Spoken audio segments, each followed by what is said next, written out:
എവിടെ നോക്കിയാലും വെറും മണൽ മാത്രമുള്ള ഒരു മരുഭൂമി എങ്ങനെ ലോകത്തിലെ ഏറ്റവും കൂടുതൽ പൈസയുള്ള ഒരു നാടായി മാറി? ഇത്രയും പറയുമ്പോൾ തന്നെ എല്ലാവർക്കും മനസ്സിലാക്കണം ഞാൻ ദുബായിനെ കുറിച്ചാണ് പറയാൻ പോകുന്നത്. അപ്പോൾ നമുക്ക് സ്വാഭാവികമായിട്ട് തോന്നും ദുബായിൽ ഒത്തിരി എണ്ണ ഉണ്ടല്ലോ, അത് വിറ്റായിരിക്കും അവർ ഇത്രയും പണക്കാരായത്. അതിന് മാത്രമുള്ള എണ്ണയൊന്നും ദുബായിലില്ല. ദുബായിയുടെ മൊത്തം GDP നോക്കുവാണെങ്കിൽ ഈ എണ്ണ വെച്ചുള്ള വരുമാനം വെറും 1% മാത്രമാണ്. അതുകൊണ്ട് എണ്ണ വെച്ചാണ് ഡെവലപ്പ് ആയെന്ന് ആരും വിചാരിക്കേണ്ട. വെറും 1000 മുതൽ 2000 ആൾക്കാർ മാത്രം താമസിച്ചിരുന്ന ഒരു ഗ്രാമപ്രദേശമായിരുന്നു അന്നത്തെ ദുബായ്. അത്രയും പേർക്ക് പോലും ഒരു ദിവസം കുടിക്കാനുള്ള വെള്ളം പോലും നേരെ കിട്ടൂലായിരുന്നു. അങ്ങനത്തെ ദുബായിൽ ഇന്ന് താമസിക്കുന്ന ഏതാണ്ട് 36 ലക്ഷം പേരാണ്. ദുബായിൽ ദിവസം നടക്കുന്ന കോടികളുടെ ബിസിനസ് ആണ്. ദുബായ് എങ്ങനെ ഇത്രയും റിച്ച് ആയിട്ടുള്ള ഒരു സിറ്റിയായി മാറിയെന്ന് ചോദിച്ചു കഴിഞ്ഞാൽ അതിന് ഹെൽപ്പ് ചെയ്ത ഒരു കാര്യം എന്ന് വെച്ചാൽ അതിന്റെ ലൊക്കേഷനാണ്. അതായത് ദുബായ് ഇരിക്കുന്ന സ്ഥലം. അതുപോലെ തന്നെ ദുബായ് ഇത്രയും ഡെവലപ്പ് ആവാൻ കാരണം ഡയറക്റ്റ് ആയിട്ട് അല്ലെങ്കിലും ഇൻഡയറക്റ്റ് ആയിട്ട് നമ്മുടെ നാടായ ഇന്ത്യ ഒരു കാരണമാണ്. അതുപോലെ തന്നെ പണ്ട് അബുദാബിയും ദുബായും ഒരു ടെറിട്ടറിയിൽ വരുന്ന സ്ഥലങ്ങളായിരുന്നു. അവിടുത്തെ രാജാക്കന്മാരുടെ കുറെ അടിപൊളി ഐഡിയകളാണ് ഈ ദുബായിനെ ഇത്രയും വലിയ ഒരു റിച്ചസ്റ്റ് സിറ്റി ആക്കി മാറ്റിയത്. അപ്പോൾ അത് എന്തൊക്കെയാണെന്നുള്ളത് ഒരു കഥ പോലെ തന്നെ ഞാൻ നിങ്ങൾക്ക് പറഞ്ഞുതരാം. അപ്പൊ ഇന്നത്തെ വീഡിയോ എന്ന് പറഞ്ഞു കഴിഞ്ഞാൽ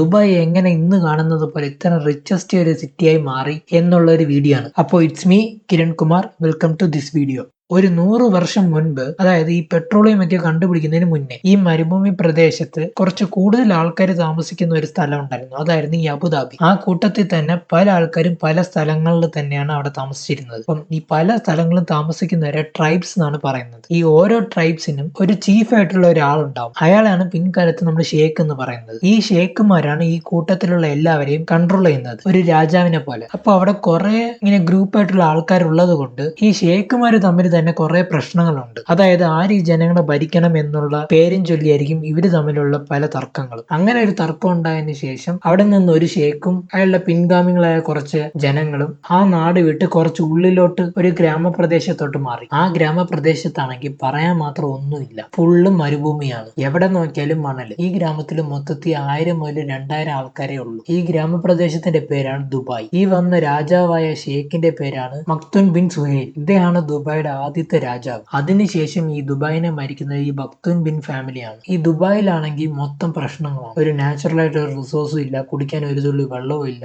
ഈ നാട്ടിലെ ജോലി ചെയ്ത് ജീവിക്കാനുള്ള ഒരു വഴിയും ഇല്ല. ആകെയുള്ള ഒരു ചെറിയൊരു ജോലി മാത്രമേ ഉള്ളൂ, മീൻപിടുത്തവും പിന്നെ കടലിൽ നിന്നുള്ള മുത്തെടുത്ത് വിറ്റ് പൈസ ഉണ്ടാക്കുന്ന ജോലി. പിന്നെ ഈ ദുബായിലുണ്ടായിരുന്ന ആകെ ഒരു നല്ല കാര്യം എന്ന് പറഞ്ഞു കഴിഞ്ഞാൽ ഈ ദുബായ് എന്ന ഗ്രാമത്തിന്റെ നടുക്കൂടെ ഒരു അരുവി ഒഴുകുന്നുണ്ട്. ഈ അരുവിയുടെ ഒരു പ്രത്യേകത എന്ന് പറഞ്ഞാൽ ദുബായിയുടെ ഒരറ്റത്തുള്ള കടലിനെയും മറ്റേ അറ്റത്തുള്ള കടലിനെയും കൂടെ ബന്ധിപ്പിക്കുന്ന ഒരു അരുവിയായിട്ടാണ് ഇത് കിടക്കുന്നത്. അത് കാരണം ഇവിടുത്തെ ജനങ്ങൾക്ക് ഈ അരുവിയിൽ നിന്ന് തന്നെ മീൻ പിടിച്ച് അവർക്ക് ജീവിക്കാൻ പറ്റും. പക്ഷെ ഈ അരുവിയിൽ നിന്ന് വെള്ളമൊന്നും കുടിക്കാൻ പറ്റില്ല, കാരണം അത് മൊത്തം ഉപ്പുവെള്ളമാണ്. ഈ അരുവിയുടെ പേരാണ് ദുബായ് ക്രീക്ക്. ഈ ദുബായ് ക്രീക്കിനെ ചുറ്റിപ്പറ്റിയാണ് അവിടുത്തെ ജനങ്ങളുടെ ജീവിതവും. പക്ഷെ ഇങ്ങനെയൊന്നും ആയിരിക്കാൻ പാടില്ല നമ്മുടെ ജനങ്ങളുടെ ജീവിതം എന്നായിരുന്നു ആ രാജാവിന്റെ ചിന്ത മൊത്തം. ഈ കാലഘട്ടം എന്ന് പറഞ്ഞു കഴിഞ്ഞാൽ ബ്രിട്ടീഷ് നമ്മളെ ഇന്ത്യ ഭരിക്കുന്ന ഒരു കാലഘട്ടമായിരുന്നു. അതുകൊണ്ട് ബ്രിട്ടീഷിന് യൂറോപ്പിൽ നിന്ന് ഇന്ത്യയിലോട്ട് യാത്ര ചെയ്യുന്ന ഒരു റൂട്ടാണ് ഈ ദുബായ് കൂടെയുള്ള റൂട്ട്. ഈ പോകുന്ന റൂട്ടില് ബ്രിട്ടീഷുകാർക്ക് ഒരുപാട് പ്രശ്നങ്ങൾ ഉണ്ടായിരുന്നു. ഈ കടൽ കൊള്ളക്കാർ കൂടുതൽ ഉണ്ടായിരുന്ന സ്ഥലമായിരുന്നു ഈ റൂട്ട്. അതേസമയം ഈ ഗൾഫ് രാജ്യങ്ങളിൽ ഈ ഷേഖുമാര് തമ്മിൽ കുറച്ച് പ്രശ്നങ്ങൾ ഉണ്ടായിരുന്നു. അതേസമയം ഈ ബ്രിട്ടീഷുകാർ ഈ വഴി പോകുന്നത് കൊണ്ട് ഈ ഷേഖുമാർക്കും ബ്രിട്ടീഷുകാരെ പേടിയായിരുന്നു. കാരണം ഈ ബ്രിട്ടീഷുകാർ നമ്മുടെ നാടിനെ പിടിച്ചെടുക്കുമോ എന്നുള്ള പേടിയൊക്കെ ആയിരുന്നു അവർക്ക്. ആ സമയത്താണ് ഈ ബ്രിട്ടീഷുകാർ ഈ ഷേഖുമാരായിട്ട് ഒരു എഗ്രിമെന്റ് ഇട്ടത്. അതായത് നമ്മളെ ഈ വഴി കൂടെ സേഫ് ആയിട്ട് ഇന്ത്യയിലോട്ട് പോകാൻ സമ്മതിച്ചു കഴിഞ്ഞാൽ ഞങ്ങൾക്ക് വേണ്ട പ്രൊട്ടക്ഷൻ ഒക്കെ തരാന്നുള്ള ഒരു എഗ്രിമെന്റ് ആയിരുന്നു അത്. നിങ്ങളുടെ നാട്ടിനെ നമ്മളൊന്നും ചെയ്യില്ല എന്നുള്ള ഒരു വാക്കും കൊടുത്തിട്ടുണ്ടായിരുന്നു. അപ്പൊ ഇത് ഈ ഷേഖിനൊക്കെ നല്ലൊരു ഡീലായിട്ടാണ് തോന്നിയത്. അതുകൊണ്ട് അവർ ഇതിന് സമ്മതിച്ചു. അങ്ങനെ ബ്രിട്ടീഷുകാർ ഒരു കുഴപ്പമില്ലാതെ ഇന്ത്യയിലോട്ട് സ്മൂത്ത് ആയിട്ട് ആ വഴി പൊയ്ക്കൊണ്ടിരിക്കുവായിരുന്നു. അതേസമയം ബ്രിട്ടീഷുകാർക്ക് അനുഭവപ്പെട്ടൊരു പ്രശ്നം എന്താന്ന് വെച്ച് കഴിഞ്ഞാൽ ഈ ഇന്ത്യയിലോട്ട് പോകുന്ന ദൂരം എന്ന് പറഞ്ഞാൽ ഭയങ്കര കൂടുതലായിരുന്നു. അപ്പൊ അവർക്ക് ഇതിന്റെ ഇടയ്ക്ക് ഒരു ഇടത്താവളം വേണമായിരുന്നു. അതായത് കപ്പൽ യാത്രയുടെ ഇടയ്ക്ക് ഒരു സ്റ്റേഷൻ പോലെ ഇടയ്ക്കൊന്ന് നിർത്താനുള്ള ഒരു സ്ഥലം കൂടെ വേണമായിരുന്നു. അതിന് പറ്റിയൊരു സ്ഥലമായിട്ട് അവർ കണ്ടെത്തിയത് ദുബായ് ആണ്. കാരണം ആ പോകുന്ന വഴിക്ക് വേറെ ഒരു സ്ഥലവും കപ്പലെടുക്കാനുള്ള സൗകര്യം ഇല്ലായിരുന്നു. ദുബായിൽ മാത്രം ഈ ദുബായ് ക്രീക്ക് ഇരിക്കുന്നത് കൊണ്ട് കടലിൽ നിന്ന് നേരെ ആ അരുവി കൂടെ ദുബായ് വില്ലേജിലോട്ട് പോവാം. ആ ദുബായ് ക്രീക്ക് ഒരു നാച്ചുറൽ പോർട്ട് പോലെ ഉള്ളത് കൊണ്ട് ബ്രിട്ടീഷുകാർക്ക് അതൊരു പറ്റിയ സ്ഥലമായിട്ട് മാറി. പിന്നെ ഈ ദുബായ് ഗ്രാമപ്രദേശത്തുള്ളവര് അവരുടെ മെയിൻ ജോലി മാർഗം തന്നെ മീൻപിടുത്താണ്. അതുകൊണ്ട് അവിടെ മൊത്തം ചെറിയ ചെറിയ കപ്പലും വലിയ കപ്പലൊക്കെ ഉള്ളത് കൊണ്ട് ഈ ബ്രിട്ടീഷുകാരുടെ കപ്പല് അതിൽ അടുപ്പിക്കാൻ പറ്റി. അവിടുത്തെ ഷേഖും ഈ ബ്രിട്ടീഷുകാർ തമ്മിൽ ഒരു എഗ്രിമെന്റ് ഉള്ളതുകൊണ്ട് അവരുടെ റിലേഷൻഷിപ്പ് നല്ല ഫ്രണ്ട്ലി ആയതുകൊണ്ടും ദുബായിലോട്ട് കപ്പൽ അടുപ്പിക്കാൻ വേണ്ടി ആ രാജാവ് സമ്മതിച്ചു. ഇപ്പൊ ബ്രിട്ടീഷുകാർക്കും യൂറോപ്പിൽ നിന്ന് ഇന്ത്യയിലോട്ട് പോകുന്ന വഴിക്ക് ഒത്ത നടുക്കായിട്ട് ഒരു റെസ്റ്റ് ചെയ്യുന്ന ഒരു പോയിന്റും കിട്ടി. ഇങ്ങനെ കുറച്ച് കപ്പൽ വരുന്നുണ്ട്. ആ കപ്പലിൽ യാത്ര ചെയ്യുന്ന യാത്രക്കാരും ജോലിക്കാരും ഈ കൊച്ചു പോർട്ടിൽ ഇറങ്ങിയിട്ട് അവിടുത്തെ ഗ്രാമപ്രദേശത്തുള്ള കൊച്ചു കൊച്ചു റെസ്റ്റോറന്റിലും ഹോട്ടലിലായിട്ടൊക്കെ അവർ സ്റ്റേ ചെയ്ത് താമസിക്കുമായിരുന്നു. കാരണം ആ കപ്പല് പോർട്ടിൽ വന്നു കഴിഞ്ഞാൽ ഒരു 5-6 ദിവസം ആ പോർട്ടിൽ നിൽക്കേണ്ടി വരും. അപ്പൊ ആ സമയം കൊണ്ട് അവർ ഇവിടുത്തെ ഹോട്ടലിലും റെസ്റ്റോറന്റിലൊക്കെ ആയിട്ട് അവർ ടൈം സ്പെൻഡ് ചെയ്യുമായിരുന്നു. അങ്ങനെ ആ ഗ്രാമപ്രദേശത്ത് കുറെ റെസ്റ്റോറന്റുകളും കുറെ ഹോട്ടലുകളൊക്കെ വളരാൻ തുടങ്ങി. ഇത് കണ്ട് അവിടുത്തെ രാജാവ് അവിടെ പുതിയ ഹോട്ടലുകൾ റെസ്റ്റോറന്റ് ഒക്കെ കൺസ്ട്രക്ട് ചെയ്യാൻ തുടങ്ങി. അങ്ങനെ ചെയ്യുമ്പോൾ ആ ഗ്രാമത്തിലുള്ള ആൾക്കാർക്ക് കുറച്ചൊരു ജോലി സാധ്യത ഉണ്ടാവാനുള്ള ചാൻസ് ഉണ്ടെന്ന് പറഞ്ഞാണ് അദ്ദേഹം അങ്ങനെ ചെയ്തത്. ഇങ്ങനെ ഇരിക്കുമ്പോഴാണ് അവിടുത്തെ രാജാവിന്റെ ശ്രദ്ധയിൽ ഒരു കാര്യം പെട്ടത്. അതായത് ഇവിടെ നമ്മുടെ ലോകത്ത് നടക്കുന്ന പല ട്രേഡുകളുടെ, അതായത് കപ്പൽ മാർഗമുള്ള ഈ ചരക്ക് കൈമാറ്റങ്ങളൊക്കെ നടക്കുന്നതിന്റെ ഒത്ത നടുക്കായിട്ടാണ് നമ്മുടെ നാടായ ദുബായ് ഇരിക്കുന്നത്. അപ്പൊ ഈ ദുബായിനെ ഒരു പോർട്ട് ഹബ്ബായിട്ട് മാറ്റാം എന്നുള്ള ഒരു ഐഡിയ രാജാവിന് തോന്നി. അപ്പോൾ അങ്ങനെ പോർട്ട് ഹബ്ബായിട്ട് മാറ്റിക്കഴിഞ്ഞാൽ എന്തൊക്കെ ഡെവലപ്മെന്റ്സ് ആണ് നമ്മുടെ നാട്ടിൽ കൊണ്ടുവരണം എന്ന് അറിയാൻ വേണ്ടി അദ്ദേഹം പല യൂറോപ്യൻ രാജ്യങ്ങളും സന്ദർശിക്കാൻ പോയിട്ടുണ്ട്. അങ്ങനെ ആ രാജ്യങ്ങളൊക്കെ വിസിറ്റ് ചെയ്ത് വന്നപ്പോഴാണ് അദ്ദേഹത്തിന് മനസ്സിലായത് ഇങ്ങനെ പോർട്ട് ഹബ്ബായിട്ട് ഡെവലപ്പ് ആയി കഴിഞ്ഞാൽ സ്വാഭാവികമായിട്ട് അവിടുത്തെ ടൂറിസം ഭയങ്കര ഡെവലപ്പ് ആവും. അങ്ങനെ അദ്ദേഹം തീരുമാനിച്ചു നമ്മുടെ ഈ ദുബായിനെ ഒരു ടൂറിസം കേന്ദ്രീകരിച്ചുള്ള ഒരു സിറ്റി ആക്കി മാറ്റിയെടുക്കുക എന്നുള്ളത് അദ്ദേഹം തീരുമാനിച്ചു. അതിനായിട്ട് അദ്ദേഹം ആദ്യം ചെയ്തത് ഈ ദുബായ് ക്രീക്ക് എന്ന് പറഞ്ഞ അരുവിയുടെ വീതിയും ആഴവും നല്ലോണം കൂട്ടി. ഇങ്ങനെ ചെയ്യുന്നത് കൊണ്ട് വലിയ വലിയ കപ്പലിന് പോലും ഈസി ആയിട്ട് ഈ ദുബായ് ക്രീക്ക് വഴി ആ ഗ്രാമപ്രദേശത്തോട്ട് കയറാം. അത് കാരണം ഒത്തിരി ടൂറിസ്റ്റുകാർ ഈ ദുബായിലെ ഈ വില്ലേജിനെ സന്ദർശിക്കാൻ വരും. അത് കാരണം ഒത്തിരി ബിസിനസ്സും നടക്കും, ഒത്തിരി ടൂറിസ്റ്റുകൾ വരികയും ചെയ്യും. രാജാവ് പ്രതീക്ഷിച്ചതുപോലെ തന്നെ ഒരുപാട് ഫോറിനേഴ്സ് ഈ ദുബായിലോട്ട് സന്ദർശിക്കാൻ വന്നു. പക്ഷെ ഈ വന്ന ഫോറിനേഴ്സിനൊക്കെ അവിടെ താമസിക്കാനും ഫുഡ് കഴിക്കാനും എന്റർടൈൻമെന്റ് ചെയ്യാനായിട്ടുള്ള വലിയ വലിയ കാര്യങ്ങളൊന്നും അവിടെ ഇല്ല. അതുകൊണ്ട് അദ്ദേഹം തീരുമാനിച്ചു നല്ല നല്ല ബിൽഡിങ്സ് ഒക്കെ കൺസ്ട്രക്ട് ചെയ്തെടുക്കുക എന്നുള്ളത് അദ്ദേഹം തീരുമാനിച്ചു. കൂടുതൽ ഇൻഫ്രാസ്ട്രക്ചേഴ്സ് കിട്ടിയാൽ കൂടുതൽ പ്രോഫിറ്റ് ഉണ്ടാക്കാൻ പറ്റുള്ളൂ എന്നുള്ളത് അദ്ദേഹം മനസ്സിലാക്കി. അദ്ദേഹം പല രാജ്യങ്ങളിൽ നിന്നും പൈസ കടം മേടിച്ച്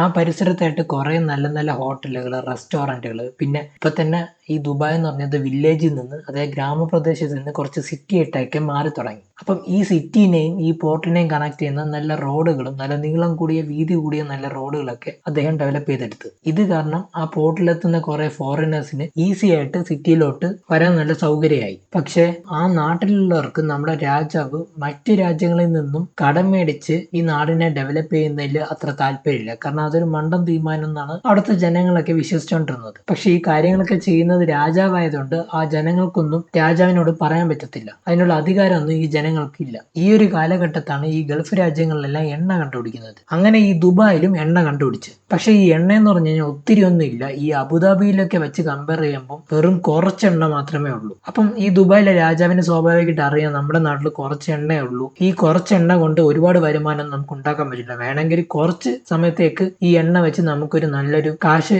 ഉണ്ടാക്കാൻ പറ്റും, പക്ഷെ അത് കഴിഞ്ഞ് നമുക്കൊന്നും ചെയ്യാൻ പറ്റില്ല എന്ന് അദ്ദേഹം മനസ്സിലാക്കി. അദ്ദേഹത്തിന്റെ മൈൻഡിലുള്ള ആ വിഷൻ തന്നെ ഫോക്കസ് ചെയ്ത് കൊണ്ടുപോയി. അതായത് ടൂറിസ്റ്റ് നാട് തന്നെ ആക്കിയെടുക്കാം എന്നുള്ളത്. അതുകൊണ്ട് ഈ എണ്ണയിൽ നിന്നും വരുന്ന ലാഭത്തിനെ എല്ലാം തന്നെ വീണ്ടും ഈ ഇൻവെസ്റ്റ് ചെയ്യാൻ തുടങ്ങി. അതായത് പുതിയ പുതിയ ബിൽഡിങ്സും എല്ലാം ചെയ്യാൻ വേണ്ടിയുള്ള ഇൻവെസ്റ്റ്മെന്റ് ചെയ്തു തുടങ്ങി. അതേപോലെ തന്നെ ആ പോർട്ടിന്റെ അടുത്ത് ഈ കപ്പലിന് ആവശ്യമുള്ള മെയിൻ്റെനൻസ് ആയിട്ട് ചെയ്യാനുള്ളതും റിപ്പയർ ഒക്കെ ചെയ്യാനുള്ള കുറെ മെക്കാനിക്കൽ ഷോപ്പും ഹാർഡ്വെയർ ഷോപ്പൊക്കെ അവിടെ ഡെവലപ്പ് ചെയ്തെടുത്ത്. അത് കാരണം അവിടെ വരുന്ന കപ്പലുകൾക്ക് ഈ റിപ്പയറിങ്ങും മെയിൻ്റെനൻസ് ഒക്കെ ചെയ്യാൻ വേണ്ടി നല്ലൊരു സ്ഥലമായിട്ട് മാറി. ചുരുക്കി പറഞ്ഞാൽ നല്ലൊരു ഹബ്ബായിട്ട് തന്നെ മാറി. ഇത്രയും ഡെവലപ്മെന്റ് ഒക്കെ ആയിക്കഴിഞ്ഞാൽ ബാക്കിയുള്ള നാട്ടിലുള്ള ഗവൺമെന്റ് എന്ത് ചെയ്യുന്നു വെച്ച് കഴിഞ്ഞാൽ അവരുടെ നാട്ടിൽ ടാക്സ് കൊണ്ടുവരും. ആ ടാക്സ് വെച്ച് ഗവൺമെന്റ് നല്ല ലാഭം ഉണ്ടാക്കും. പക്ഷെ ദുബായിലുള്ള രാജാവ് ഇതൊന്നും ചെയ്യാതെ ആ നാടിന്റെ മൊത്തത്തിൽ ടാക്സ് ഫ്രീ ആയിട്ടുള്ള നാടാക്കി. അതായത് ആ നാട്ടിൽ നിന്ന് എന്ത് വാങ്ങിച്ചാലും അതിന് ടാക്സ് ആയിട്ട് ഗവൺമെന്റിന് 1 രൂപ പോലും കൊടുക്കണ്ട. ഇങ്ങനെ ഒരു ടാക്സ് ഫ്രീ ആയിട്ടുള്ള നാടാക്കിയപ്പോൾ ഇത് കുറെ വലിയ കമ്പനികൾക്കെല്ലാം ഭയങ്കര ലാഭം ഉണ്ടാക്കാൻ പറ്റിയ ഒരു സിറ്റുവേഷൻ ആയിരുന്നു. അതുകൊണ്ട് തന്നെ കുറെ ബിസിനസ് ഒക്കെ അവിടെ സ്റ്റാർട്ട് ചെയ്ത് തുടങ്ങി. അതേസമയം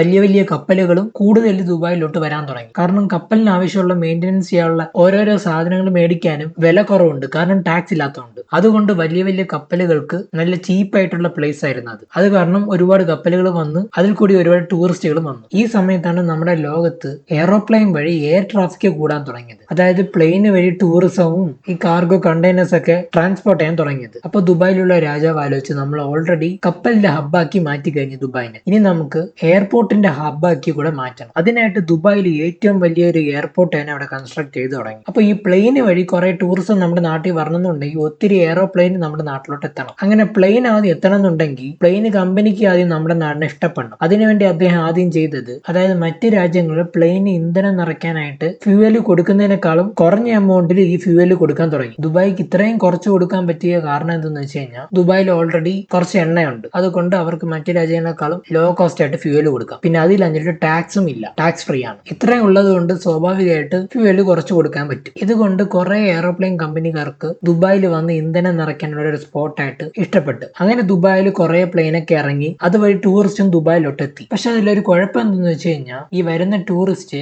ഈ ദുബായിലായിട്ട് 2-3 ദിവസം മാത്രമേ ചെലവാക്കുന്നുള്ളൂ. അതും ഈ എയർപോർട്ടിന്റെ ഹാർബറിനെയും ചുറ്റിപ്പറ്റിയുള്ള ഏരിയയിൽ മാത്രം. കാരണം ആ ഏരിയയിൽ മാത്രമായിട്ട് സ്പെൻഡ് ചെയ്യാനാണെങ്കിൽ 2-3 ദിവസത്തിന്റെ കാര്യമേ ഉള്ളൂ. അപ്പൊ രാജാവ് ചിന്തിച്ചു, ഈ ഫോറിനേഴ്സ് ദുബായിൽ സ്പെൻഡ് ചെയ്യുന്ന ടൈം കുറച്ചുകൂടി കൂട്ടണം. അങ്ങനെ കൂട്ടിയാൽ മാത്രമേ ദുബായിക്ക് ഒരുപാട് വരുമാനവും വരത്തുള്ളൂ. അപ്പൊ ഈ 2-3 ദിവസം നിൽക്കുന്ന ഈ ടൂറിസ്റ്റിന് എങ്ങനെ ഒത്തിരി ദിവസം ഇവിടെ നിർത്തിക്കാം എന്നായിരുന്നു അദ്ദേഹത്തിന്റെ ചിന്ത. അങ്ങനെ ഒരുപാട് സമയം ഇവിടെ നിൽക്കണം എന്നുണ്ടെങ്കിൽ ഈ ദുബായിൽ ഒത്തിരി എക്സ്പ്ലോർ ചെയ്യാൻ ഒരുപാട് കാര്യങ്ങൾ വേണം. പക്ഷെ സത്യം പറഞ്ഞു കഴിഞ്ഞാൽ ദുബായിൽ അങ്ങനെ എക്സ്പ്ലോർ ചെയ്യാൻ മാത്രം ഒന്നുമില്ല. അതുകൊണ്ട് ഈ രാജാവ് ചിന്തിച്ചു, നമുക്ക് കുറെ ഇൻഫ്രാസ്ട്രക്ചർ, നല്ല ഈ ലോകത്ത് എവിടെയും കാണാത്ത അടിപൊളിയായിട്ടുള്ള ഇൻഫ്രാസ്ട്രക്ചർ ഒക്കെ നമുക്ക് കൺസ്ട്രക്ട് ചെയ്യാം എന്ന് അദ്ദേഹം തീരുമാനിച്ചു. അതിന്റെ ആദ്യ പടിയായിട്ടാണ് ഒരു 7 സ്റ്റാർ ഹോട്ടലായിട്ട് കടലിലായിട്ട് ഒരു ഐലാൻഡ് പോലെ കെട്ടി അവിടെ ഒരു 7 സ്റ്റാർ ഹോട്ടൽ വെച്ചു. അതാണ് ബുർജ് അൽ അറബ് എന്ന ബിൽഡിംഗ്. ഇങ്ങനെ ദുബായിലെ രാജാവ് ഒത്തിരി ബിൽഡിംഗ് ഉണ്ടാകുന്ന തീരുമാനിച്ചാലും അതിന് ഒത്തിരി ലേബേഴ്സ് ആയിട്ട് ആൾക്കാർ ആവശ്യമുണ്ട്. പക്ഷെ ഈ ദുബായിൽ ഒത്തിരി ലേബേഴ്സ് ഒന്നും വരുന്നില്ല. എല്ലാവർക്കും മടിയാണ്. കാരണം അവിടുത്തെ ക്ലൈമറ്റ് ഭയങ്കര ചൂടായത് കാരണം അവിടെ ആർക്കും അത്രയ്ക്ക്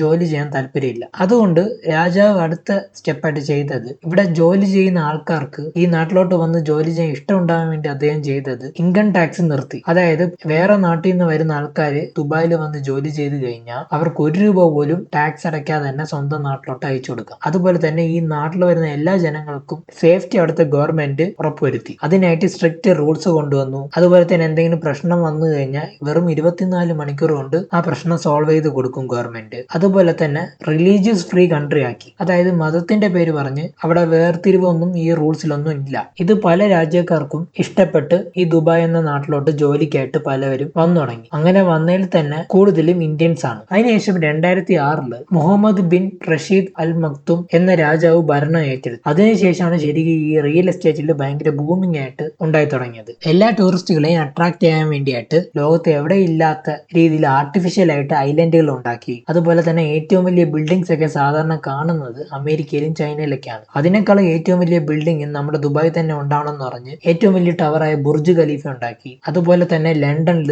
ഏരിയൽ വ്യൂ കാണാൻ വേണ്ടിയായിട്ട് ബിഗ് വീലൊക്കെ ഉണ്ട്. ഒരു നല്ല ടൂറിസ്റ്റ് സ്പോട്ടാണ്. അതിനേക്കാളും ഭയങ്കര മനോഹരമായിട്ട് ഉണ്ടാക്കണമെന്ന് പറഞ്ഞാൽ അതിനേക്കാളും എത്രയും മടങ്ങ് വലിപ്പത്തിൽ ദുബായിൽ ഒരു ഏറ്റവും വലിയ ബിഗ് വീൽ തന്നെ ഉണ്ടാക്കി. അതുപോലെ തന്നെ ലോകത്തിലെ ഏറ്റവും വലിയ മാളായ ദുബായ് മാൾ ഉണ്ടാക്കി. Deep drive, picture frame, under water hotel, ഇങ്ങനെ ഒത്തിരി ഇൻഫ്രാസ്ട്രക്ചർ, അതായത് അടിപൊളി ഇൻഫ്രാസ്ട്രക്ചേഴ്സ് ഒക്കെ ദുബായിൽ ഉണ്ടാക്കിയെടുത്ത്. ഇപ്പം ആരെ എടുത്താലും അവർക്ക് ജോലി ചെയ്യാനും ബിസിനസ് തുടങ്ങാനും ആഗ്രഹമുള്ള എവിടെയാണെന്ന് ചോദിച്ചു കഴിഞ്ഞാൽ അത് ദുബായിലാണ്. ഏറ്റവും കൂടുതൽ കോടീശ്വരന്മാരുള്ളതും അവിടെയാണ്. ഈ ലോകത്തിൽ തന്നെ കൺസ്ട്രക്ഷന്റെ ഭാഗമായിട്ട് ക്രെയിനുകൾ പ്രവർത്തിക്കുന്ന 30% ക്രെയിൻ പ്രവർത്തിക്കുന്നത് ഈ ദുബായിനെ അടിസ്ഥാനമാക്കിയിട്ടാണ്. കാരണം അവിടെ അത്രയും കൺസ്ട്രക്ഷൻ വർക്കുകളാണ് നടക്കുന്നത്. ഇപ്പൊ ദുബായിനേക്കാളും ഏറ്റവും വലിയ ടോളസ്റ്റ് ബിൽഡിംഗ് ഉണ്ടാക്കണം എന്ന് പറഞ്ഞാൽ സൗദി അറേബ്യ ഒരു ബിൽഡിംഗ് ഉണ്ടാക്കിക്കൊണ്ടിരിക്കുന്നത് 1 കിലോമീറ്റർ ഹൈറ്റ് വരുന്ന ബിൽഡിംഗ് ആണ്. അതിനേക്കാളും ഏറ്റവും വലിയൊരു ബിൽഡിംഗ് ഉണ്ടാക്കണം എന്ന് പറഞ്ഞാൽ ദുബായ് ഇപ്പൊ പ്ലാൻ ചെയ്ത് ദുബായ് ക്രീക്ക് എന്ന് പറഞ്ഞ് ഒരു ടവർ ഉണ്ടാക്കാനുള്ള പ്ലാനിലാണ്. അതുപോലെ തന്നെ ദുബായ് ഫുൾ എയർ കണ്ടീഷണർ ആയിട്ടുള്ള ഒരു സിറ്റി തന്നെ ഉണ്ടാക്കാൻ പോവാണ്. അതായത് ആ സിറ്റിക്കകത്ത് പോയി കഴിഞ്ഞാൽ ഫുള്ള് ഈ പുറത്ത് കാണുന്ന പോലെ ചൂടൊന്നും ഉണ്ടായിരിക്കില്ല. നല്ല ഒരു AC